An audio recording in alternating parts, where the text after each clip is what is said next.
that's my that's what I was saying about the experience too that I just learned from fighting out there. I didn't know if these were fucking little ass the size of MMA gloves, and I didn't even get cut tonight. I get cut in every MMA fight I fight. I get boxed for another. I don't want to go get my, you get rattled by some good people, but. Is there like a name, anyone you would?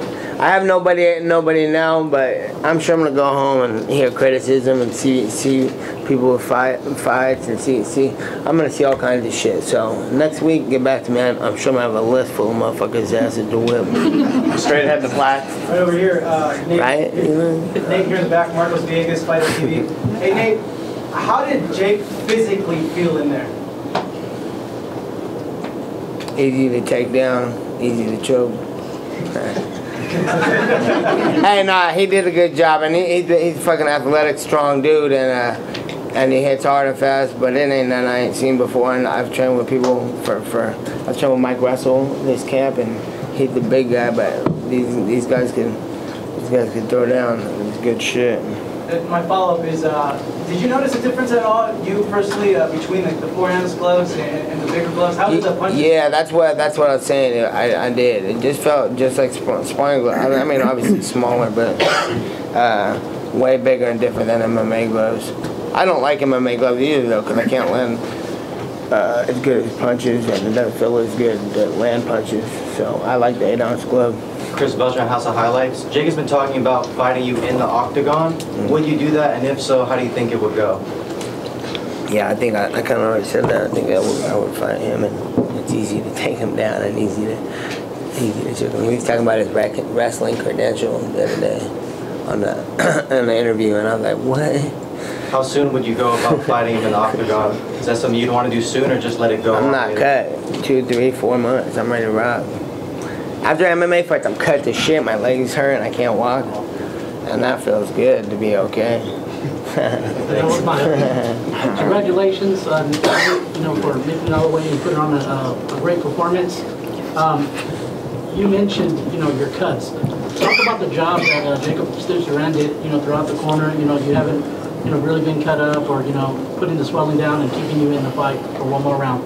Yeah, shout out to Stitch. He was in there keeping me good, and yeah, we stayed in there good. You were talking to Jake during the fight. What were you saying to him in the ring? I was making fun of him, telling him to do more shit. Mike? How did you just feel competing at this weight? It's the highest you'd be in a fight. Did you feel like slower? I would have rather like to stay smaller. If I went up to this way, I would like to have trained like I do when I'm smaller. I was concerned with getting bigger and shit, and I didn't think he was much bigger than me. I thought he was bigger than that, training for the fight. That's why I said I had big ass Mike Russell to train with. I was like, he's gonna be Mike Russell's size. Mike's like, he's huge. I was like, dude, the hell, but at least he's fast. I was like, why am I training with your big ass? Over there, glasses. Nate, how'd you feel in the fight? Did you feel like you were winning the round? I feel like I should have done. Richard got mad at me because I wasn't training. I should have been training. I should have been throwing punches, keeping him on the outside, and doing a lot of stuff. Like I said in an interview, I'm not trying to make an excuse, but about a month back, I was trying to stay big, and I hurt my arm a little bit, and it was wear and tearing on my right arm if I was jabbing and doing a lot of stuff. So I would get inside and fight like a Mexican guy, smother their punches and get in there. And make every sparring session a brawl, and I did that kind of for the camp, and that's how the fight went. And I think I should have kept on the outside, circled, and did better stuff. I know I pissed with Chalk. He don't want me to say it, but he wanted me to keep on the outside, and I should have. But it's all good. There's no way I'm not going to show up for a fight because of something like that, too. You got to go regardless, no matter what. So I plan on doing my next one if it's going to be boxing. We're gonna work good. At the end of the fight, did you think you work like a small guy, not a big guy? Yeah. Did you think you won the fight? Like at the end, did you think you did enough to win? No, I didn't think I won. I knew when he got the knockdown and stuff. So I figured I won a good amount of rounds. I gotta watch the fight, So because I know what I think and I know what it's probably.